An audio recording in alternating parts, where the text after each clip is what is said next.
तो बच्चों हम पढ़ा रहे हैं आज हम ये मोल कंसेप्ट, बेसिक कंसेप्ट का दूसरा वीडियो है मोल कंसेप्ट। ठीक है, मोल कंसेप्ट पढ़ाएंगे। मोल कंसेप्ट को पढ़ाने के दो तरीके हैं, एक हम यूनिटरी मेथड से पढ़ाएं, एक हम मोल कंसेप्ट से मोल कंसेप्ट को पढ़ाएं।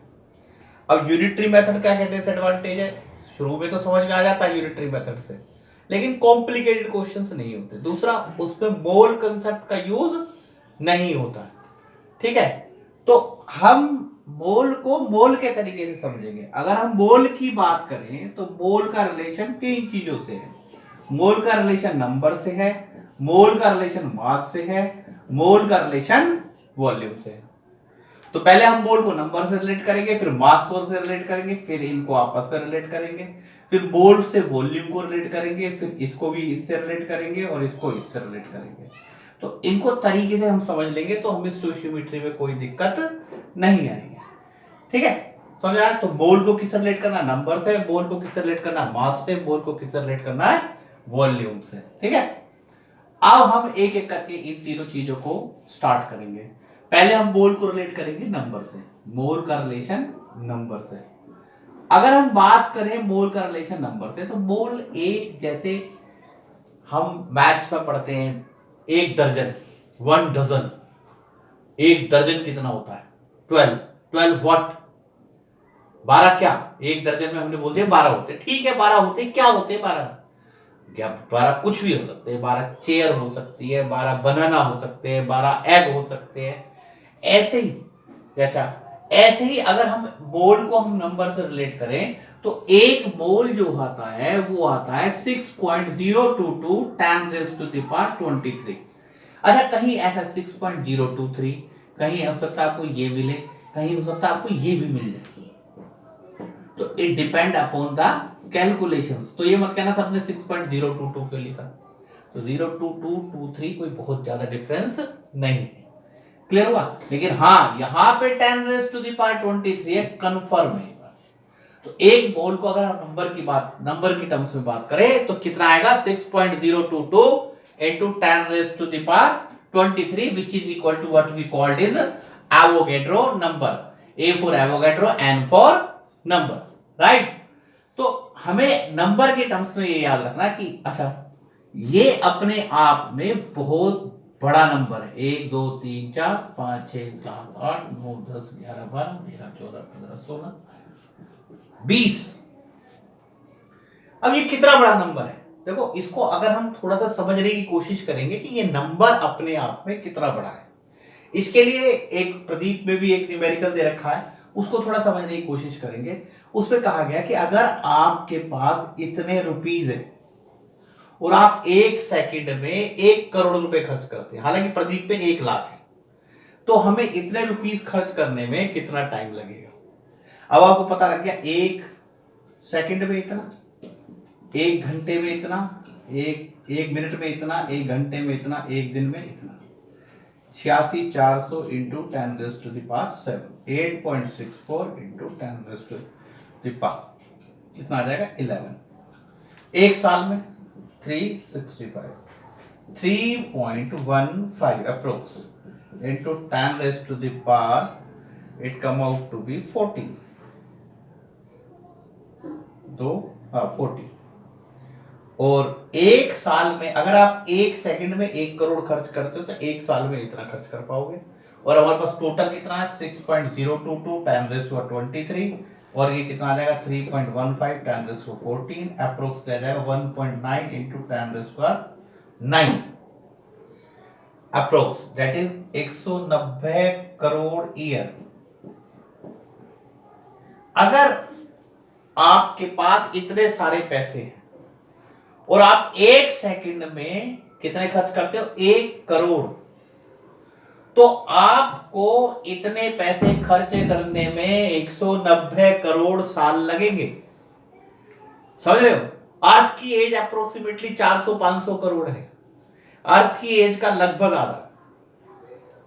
इस न्यूमेरिकल को, इस बात को, इसको एक्सप्लेन करने का मतलब क्या है, sole purpose, what is the sole purpose, ये एहसास दिलाना कि ये जो नंबर है ये एक बहुत बड़ा नंबर है। कई बार बच्चे ऐसे लिख देते, पूछो 1 मोल कितना होता है, 6.022 इंटू 10⁻⁻23। कंटेक्स्ट ही चेंज हो जाता है। तो कंटेक्स्ट एक तो 10⁻23 है और ये 10⁻23 ये जो आपको ये मजाक में नहीं करवाया गया न्यूमेरिकल कि ठीक है भाई मजाक में वो इतने रुपीस है यार, आप 1 सेकंड में 1 करोड़ खर्च कर रहे हैं तो आंसर आ गया लगभग 190 करोड़ साल। तो मजाक नहीं है ये फैक्ट, ये एक बात को, इस बात को रियलाइज कि बच्चे रियलाइज करें कि ये कितना बड़ा न्यूमेरिकल है। दूसरा एक बात और है, बड़ी फनी सी बात है, अगर आपसे भगवान खुश हो जाए, भगवान आपसे वर मांगे तो आपसे क्या कहोगे? मुझे कितना पैसा चाहिए?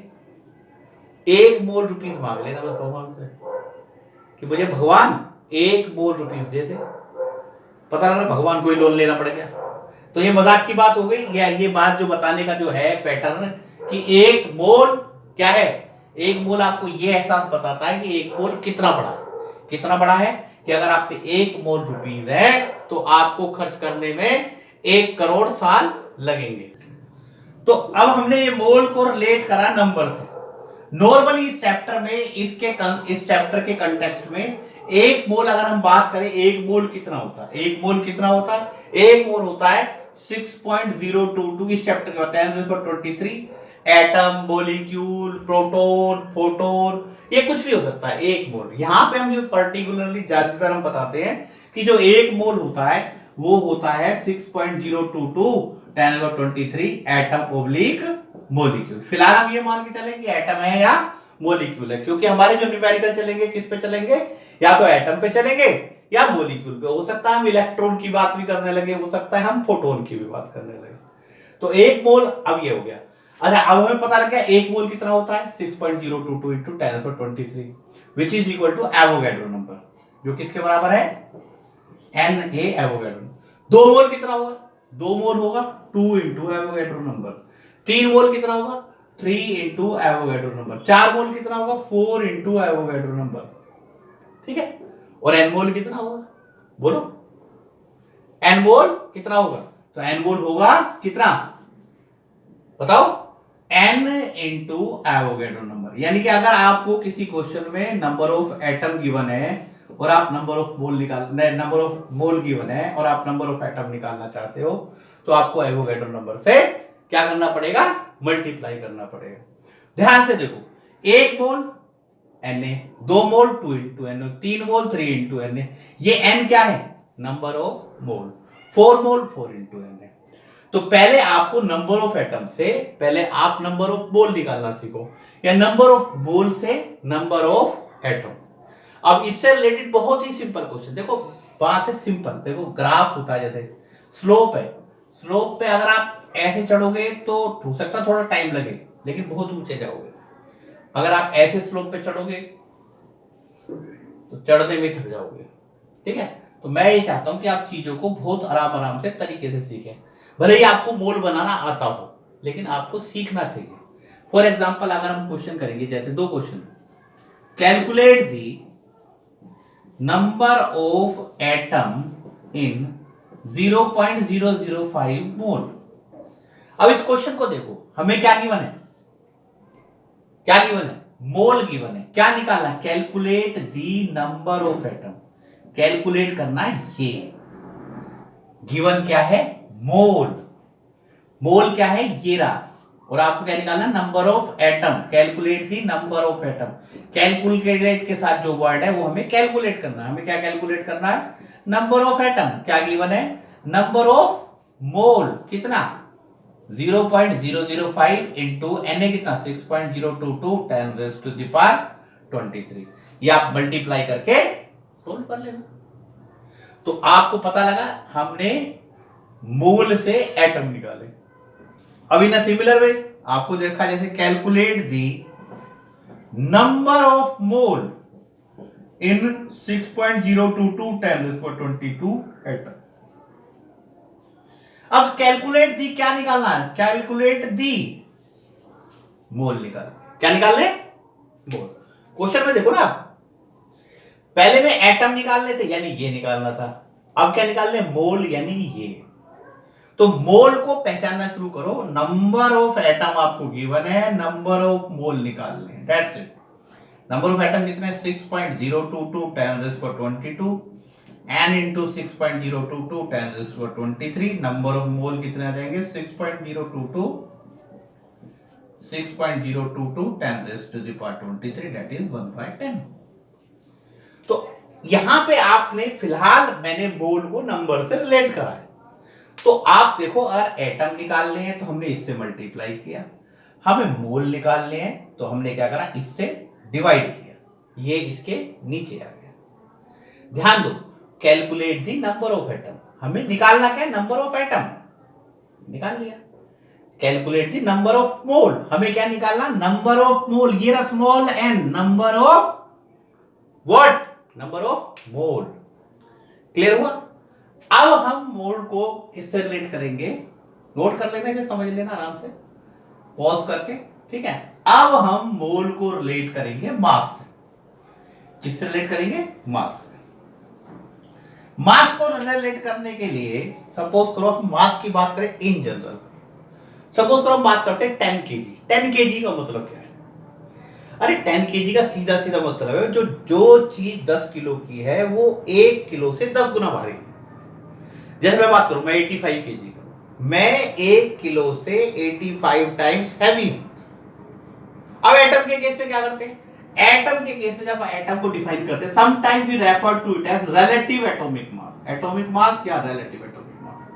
अब एटम तो बहुत छोटा है तो एटम के केस में केजी तो लेंगे नहीं, तो एटम के लिए स्पेसिफिक स्केल है, तो हम इसमें बात करते हैं एटॉमिक मास क्या होता है, it is the number of time an atom is heavier than 1/12 mass of C12। अब देखो ध्यान से, सीधी सी बात है, हमने कार्बन का एक एटम लिया, कार्बन के एटम को 12वें भाग ले लिया, उसका 12वां भाग कर लिया, 1/12 पार्ट कर लिया। और कार्बन भी कौन सा, कार्बन दो टाइप का होता है, कार्बन 12 कार्बन 14। हमने कार्बन 12 लिया, उसका 1/12 भाग करा। कोई भी एटम इससे कितने गुना भारी है, जैसे हम नॉर्मली केजी से वेट करते हैं ना, जब वेइंग मशीन होती है, केजी रखते जाते हैं, 1 केजी 2 केजी 3 केजी बराबर आ जाता है, तो हम देखते हैं कि कोई पर्टिकुलर चीज केजी से या ग्राम से कितने गुना भारी है। यहां पे लेते हैं एटम के केस में क्या लेते हैं, कोई भी एटम इससे, ये क्या है कार्बन के एटम का 1/12वां भाग 1/12 मास ऑफ C12। ये स्टैंडर्ड यूनिट होती है एक तरह से, एक जैसे 1 केजी होता है, एटम के केस में क्या लेते हैं कार्बन एटम का 1/12 पार्ट। कोई भी एटम इससे कितने टाइम्स हैवी है वो उसका क्या होगा एटॉमिक मास। जैसे अगर कोई एटम इससे 14 टाइम्स हैवी है तो 14U। नाइट्रोजन जैसे नाइट्रोजन 14 टाइम्स हैवी है तो 14U। ऑक्सीजन 16 टाइम्स हैवी है तो 16U। ऑक्सीजन कितना हैवी है 16 टाइम्स, तो क्या हो जाएगा 16U। जैसे हम बात करें कैल्शियम 40 टाइम्स हैवी तो 40U। और U क्या है, U है एटॉमिक मास की यूनिट। समझ में आया। तो इसकी definition number of time an atom is heavier than. यहां बहुत सारे क्वेश्चंस होते हैं बच्चों के, ये हमने सर कार्बन ही क्यों लिया, स्टैंडर्ड ही क्यों लिया, ये बहुत सारे क्वेश्चंस है। फिलहाल हम इस कंसेप्ट को समझेंगे। ये वैसे देखा जाए हो सकता है ये नॉलेज पॉइंट ऑफ व्यू से क्वेश्चंस हो, लेकिन कंसेप्ट पॉइंट ऑफ व्यू से क्वेश्चंस नहीं। ये कार्बन स्केल होती है, ये तो ऑक्सीजन स्केल में 1/16 पार्ट ले लेते हैं। एक हाइड्रोजन स्केल है, हम पहले हाइड्रोजन से कंपेयर करते थे, ऑक्सीजन में क्या लेंगे 1/16। और हाइड्रोजन स्केल में क्या करते थे, कोई भी एटम हाइड्रोजन से कितने टाइम्स हैवी है वो हाइड्रोजन स्केल होती थी। तो बाद में हमने कार्बन स्केल को ही प्रेफरेंस दी। क्यों दी प्रेफरेंस, क्योंकि कार्बन का जो एटॉमिक मास है वो होल नंबर में होता है। कार्बन का एटॉमिक मास किस में होता है, होल नंबर में। तो ये बहुत सी बातें हैं बच्चों, ये तो खैर फिलहाल तो आप ये जानो कि एटॉमिक मास वो है क्या, कैसे हमने मेजर किया। कैसे मेजर किया, कार्बन का एक एटम लिया, उसका 1/12 पार्ट किया, कार्बन का एक एटम लिया, ले लिया, उसका 12वां भाग कर लिया, 12वां हिस्सा, वो 1 यूनिट मास के बराबर है। कोई भी एटम उससे कितना गुना भारी है वही उसका एटॉमिक मास है। क्लियर हो गया। अब हम बात करेंगे ग्राम एटॉमिक मास की। इंपॉर्टेंट, बहुत इंपॉर्टेंट है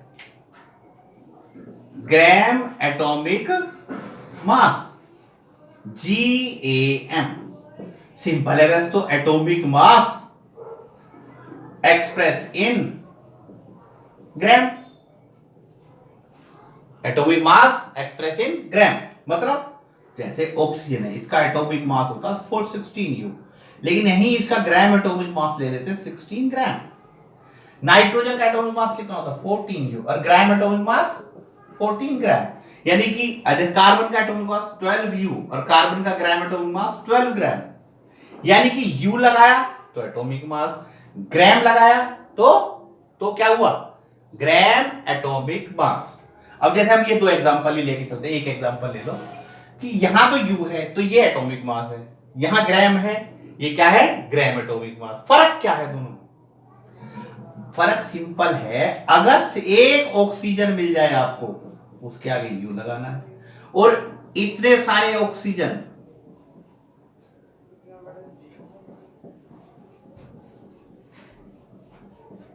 इतने सारे ऑक्सीजन हो तो क्या लगा दोगे 16 ग्राम। ग्राम कब लगता है और U कब लगता है, इसको डिस्टिंग्विश कर लो तो आपको बोल की आधी बात समझ में आ जाएगी। U कब लगता है, सिंगल एटम पे। U कब लगता है, सिंगल एटम पे। ग्राम कब लगता है, जब बहुत सारे एटम, बहुत सारे कितने, कितने बताओ, एक मोल। तो ग्राम एटॉमिक मास की एक और डेफिनेशन हम बच्चों को बताते हैं, क्या, it is the mass of 1 mole of atom, also known as molar mass. Molar mass बोले तो मोल का मास, एक मोल का मास मोलर मास। ग्राम एटॉमिक मास क्या होता है, एक मोल का मास। ग्राम एटॉमिक मास क्या होता है, एक मोल का मास। ठीक है, एक मोल का मास मोलर मास, मोलर मास एक मोल का मास। इसको अच्छे से समझ लो कि मोलर मास क्या होता है, दैट इज एक मोल का मास, और एक मोल का मास क्या होता है, ग्राम एटॉमिक मास। ठीक है, क्या हुआ। अब हम बात करेंगे क्या, मोलिक्यूलर मास की। Molecular mass, it is the number of time a molecule is heavier than 1/12 mass of C12. Same है, it is the number of time a molecule is heavier than 1/12 mass of C12। यानी कि हमने क्या लिया, carbon का एक atom लिया, उसका 1/12 पार्ट करा, जैसे कि किसमें क्या था, एटॉमिक मास। कोई भी मॉलिक्यूल इससे कितने गुना भारी है, जैसे CO2 की बात करें तो CO2 पता लगा इससे 44 टाइम्स हैवी है, O2 इससे 32 टाइम्स हैवी है, N2 इससे 28 टाइम्स हैवी है, CaCO3 इससे 100 टाइम्स हैवी है, NH3 इससे 17 टाइम्स हैवी। किससे, कार्बन के 1/12 मास से। कार्बन के किससे, 1/12 मास से। तो ये हो गया molecular mass, it is similar to atomic mass. और ऐसे ही अब नेक्स्ट टर्म है, that is gram molecular mass. Gram molecular mass, it is similar to gram atomic mass. कैसे, मोलिक्यूलर मास एक्सप्रेस्ड इन ग्राम। जैसे CO2 का मोलिक्यूलर मास है 44U, और वही CO2 का ग्राम मोलिक्यूलर मास है 44 ग्राम। O2 का मोलिक्यूलर मास 32U, और वही O2 का ग्राम मोलिक्यूलर मास 32 ग्राम। यहां पे भी वही ग्राम एटॉमिक मास ग्राम मोलिक्यूलर मास की बात करते हैं, वही है ग्राम मोलिक्यूलर मास। CO2 की हम बात करें, मोलिक्यूलर मास 44U और ग्राम मोलिक्यूलर मास 44 ग्राम। अगर एक अकेला बेचारा CO2 है तो उसके आगे U लगा देंगे, और एक मोल CO2 है तो क्या लगा देंगे, ग्राम। यहां ग्राम लगा हुआ, इसका मतलब ये O2 अकेला नहीं है, कितने हैं, एक मोल। यहां U लगा हुआ तो समझ जाना एक O2 है, एक अकेला O2 तो U लगा दिया, एक मोल O2 हुए तो क्या लगा दिया, ग्राम लगा दिया। और इसी वजह से मोलिकुलर मास को भी, ग्राम मोलिकुलर मास को भी क्या कहते हैं, molar mass. Also known as